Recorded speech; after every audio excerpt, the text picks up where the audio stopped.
Hello again, everybody. This is Dan from Prayer Warriors with another topic, or what I like to call a remez, which is what the rabbis would say is a hint of something deeper. It's something below the surface text that you need to dig into to get amplification.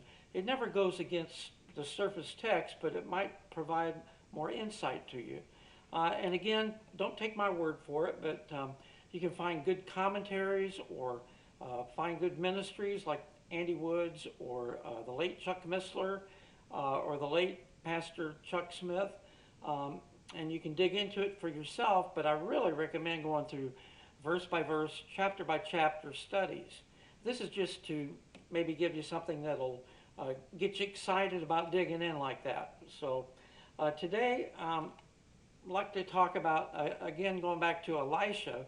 We've been going back and forth between Elijah and Elisha here and there. But there's so much that happened in their lives.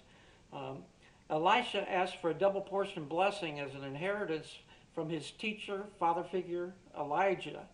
Elijah said if he saw him being taken into heaven, that he would receive it, and he did. Elijah performed 8 major miracles, and Elisha did 16.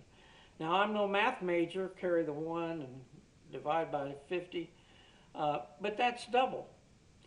Today we're discussing an event that shows the anointing power that God bestowed on Elisha's very body. There was such an anointing that a man from a Moab raiding party had died, and his buddies were in a hurry, and they threw him on top of Elisha's bones in Elisha's grave. Now, they didn't have time to really bury him properly as they were being approached by another band of raiders.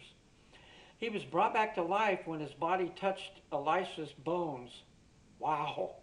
The anointing from God was still there.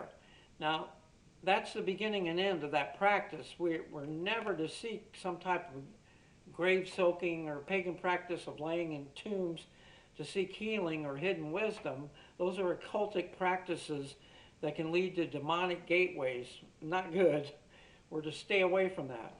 But the Moabites, they weren't trying to do that. They just simply out of necessity threw him in there. Now, one tomb, however, does help us, and that would be the empty tomb of Jesus.